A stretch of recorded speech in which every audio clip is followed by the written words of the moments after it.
ठीक है तो हेलो सभी लोगों को। ये हमारा सेकंड लेक्चर है पहले चैप्टर सेट का। तो आज हम लोग एक टॉपिक पढ़ने वाले हैं सिर्फ, जो कि है सबसेट। ठीक है, तो जैसा कि सबसेट क्या रहता है, सबसेट का मतलब ये रहता है कि अगर हमारे पास कोई भी सेट ऑफ वैल्यूज़ है, ठीक है, तो उसके अंदर सबका सब एक दूसरे का पार्ट होगा। तो कोई भी चीज़ें हम लोग एग्जाम्पल से पढ़ेंगे, ऑब्वियस सी बात है। तो एग्जाम्पल लेना शुरू करते हैं हम लोग। जैसे कि मान लो एक सेट ऑफ नंबर लेते हैं, ठीक है, 1 2 3 4 5। तो कैसे हो गया, एक सेट ऑफ नंबर लिया 1 2 3 4 और 5, ठीक है। तो अगर मैं एक दूसरा नंबर ले रहा हूँ, दूसरा सेट ले ले रहा हूँ 3 4 का, ठीक है। तो ये जो 3 4 है, ये यहाँ पर आ रहा है ना इसमें, तो इसका क्या हो जाएगा, मतलब ये जो 3 4 है ये इस सेट का सबसेट है, ठीक है। तो मान लो कि इस सेट को नाम दे दे रहे हैं हम लोग ए, और इसको दे दे रहे हैं नाम बी। तो क्या बोल देंगे, बी जो है वो ए का सबसेट है, ऐसा, ठीक। सिंबल का नाम रहता है सबसेट। फिर एक और एग्जांपल में मान लो कि एक सेट है A is equal to A E I O U, ठीक है। तो और एक बी सेट है जो कि है ए कॉमा ई, ठीक है। तो अब देखेंगे तो बी की जितनी भी वैल्यू है, ए यहाँ पर आ रहा है, ई यहाँ पर आ रहा है, तो बी की जितनी भी वैल्यू वो ए में आ रही है ना, तो इसका क्या मतलब हो गया, B is the subset of A. तो कोई भी एक सेट दूसरे सेट का सबसेट तब होता है जब उसकी सब वैल्यू एक पुराने सेट में आ रही हो। यहाँ बी की पूरी वैल्यू ए में आ रही थी, तो बी ए का सबसेट हो गया। अगर यहाँ पर हमारा ई के साथ मान लो सी आ जाता, ठीक है, सी, इधर कॉमा करके सी लिख देता हूँ। तो ए आ रहा है, ई आ रहा है, पर सी तो यहाँ पर नहीं आ रहा ना, मतलब ये बी अब ए का सबसेट नहीं है, ठीक है। तो सबसेट का बेसिक डेफिनेशन पता चल गया क्या होता है, ठीक है। तो जैसे कि यहाँ पर लिखा था, a set A is said to be a subset of set B if every element of A is also an element of B. मतलब बी का सब एलिमेंट ए में होना चाहिए, तभी वो ए का सबसेट रहेगा, ठीक है। और सिंबल क्या रहता है, सी टाइप का सिंबल बनता है यहाँ पर जो होता है, ठीक है। तो अब इसके बाद क्वेश्चन पे आ जाते हैं हम लोग, क्योंकि सबसेट में तो था इतना ही।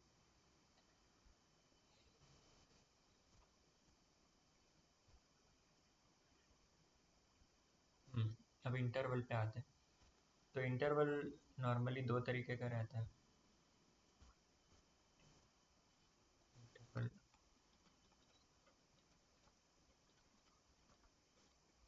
ठीक है।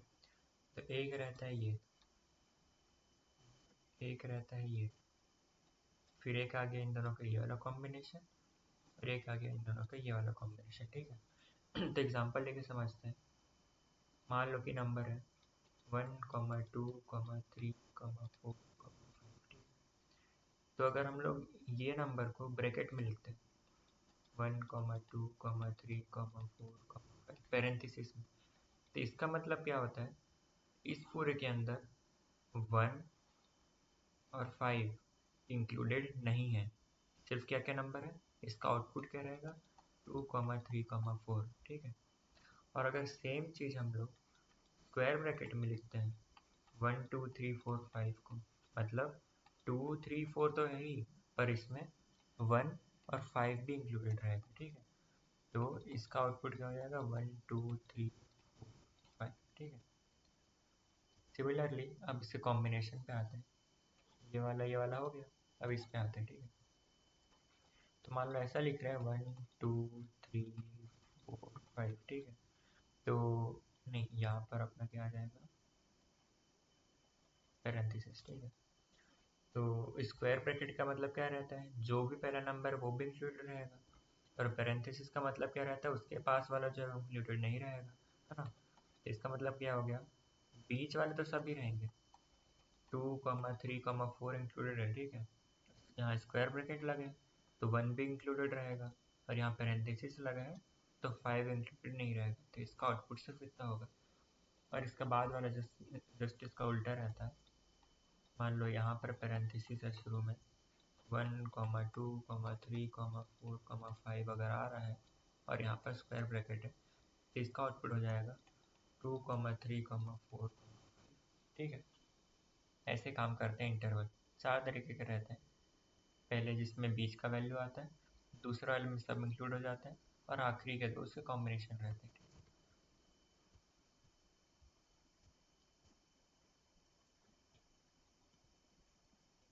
इसका यूनिवर्सल सेट मतलब क्या रहता है, जिसमें सभी का सभी वैल्यू आ जा रहा है। मतलब मान लो कि हम लोग एग्जांपल लिए सेट ऑफ रियल नंबर, ठीक है।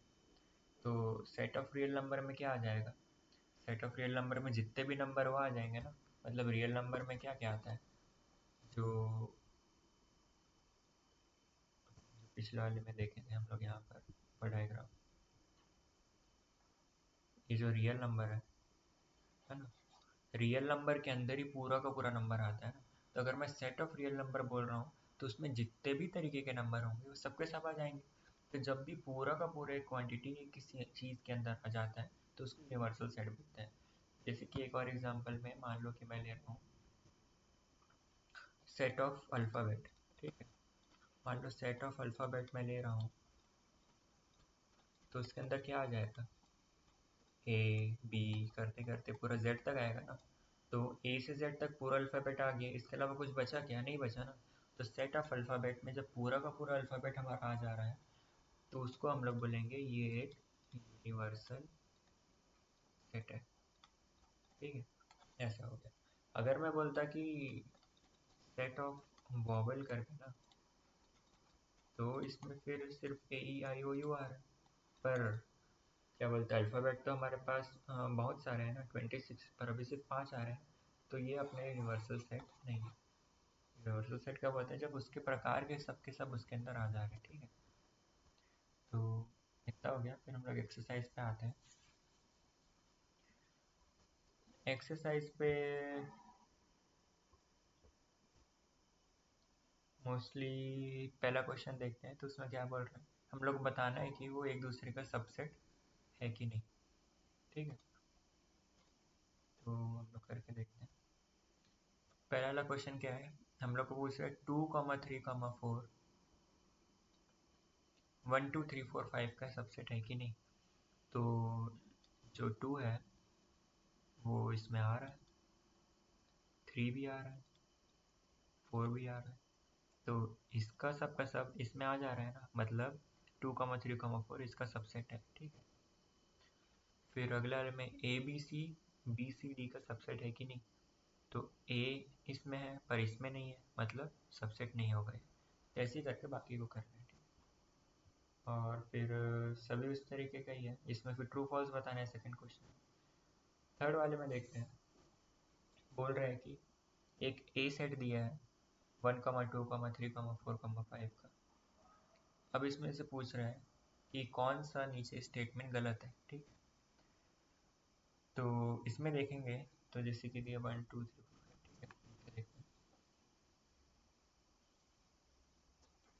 ए सेट था 1, 2, फिर अंदर एक और सेट बन गया 3, 4 और एक 5। ठीक है, तो पहले क्या पूछा है, 3, 4 ए का सबसेट है कि नहीं, है ना।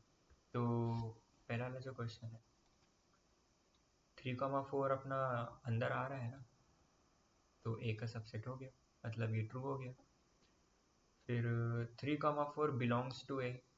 अब जो 3, 4 का सेट है वो ए के अंदर आ रहा है, मतलब ए को बिलोंग कर रहा है, तो ये भी ट्रू हो गया।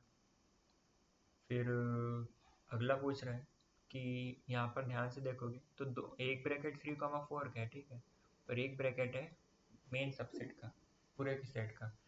तो सिर्फ 3, 4 लिए और उसके बाद कुछ नहीं है। ठीक है, तो नॉर्मल 3, 4 भी ए के अंदर आ जा रहा है ना, तो ये भी क्या हो गया, सबसेट हो गया उसका। ठीक है, अब ऐसे ही करके बाकी को भी कर लेना नॉर्मल। तो एक और फॉल्स वाला बता दे रहा हूँ, जैसे कि ये हो गया 1, 2, 3। ठीक है, तो 1 अपना ए में आ रहा था, 2 अपना ए में आ रहा था, पर जो 3 है, 3 अकेला ए में कभी नहीं आ रहा है। 3,4 एक सबसेट है, अलग से एक सेट बना हुआ है, ठीक है। अगर 3 आएगा तो उसके साथ 4 भी आएगा, अलग से सेट बना, तभी अंदर अलग से ब्रैकेट बना हुआ है।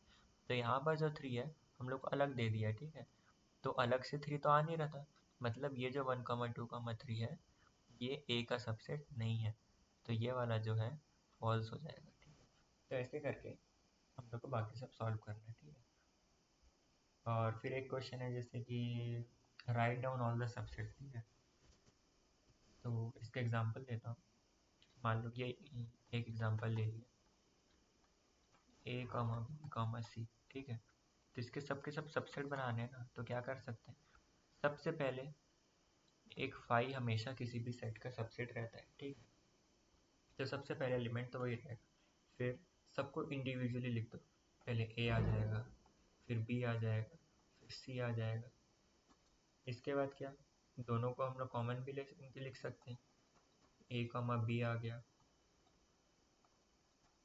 ए कॉमा सी आ गया, बी कॉमा सी आ गया, और आखिर में पूरा का पूरा ए कॉमा बी कॉमा सी। तो इसके इतने सबसेट हो सकते हैं, 1 2 3 4 5 6 7 8। तो टोटल अगर हम लोग को कोई सेट दिया है जिसमें n एलिमेंट्स हैं, तो उसके सबसेट कितने होते हैं, 2 की पावर n। फॉर्मूला याद रखना, ठीक है। जैसे यहाँ पर 3 था, 3 एलिमेंट थे, 2 की पावर 3, मतलब n नहीं रहता, 2 इंटू n रहता है। तो 2 इंटू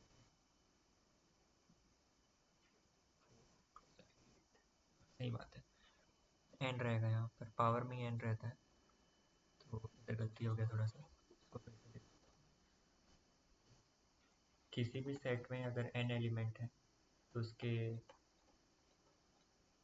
सबसेट कितने रहते हैं, 2 की पावर n, ठीक है।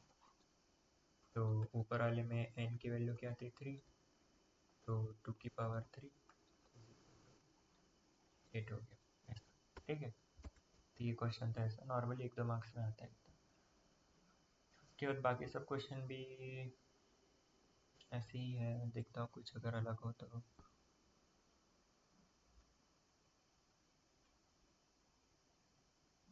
बाकी सब नॉर्मली जितना पढ़ा है उसी में आ रहा है। कुछ डाउट होगा तो उसको फिर कमेंट बॉक्स में पूछ लें, ठीक है। तो आज के लिए इतना, बाकी फिर हम लोग अगले क्लास में करें।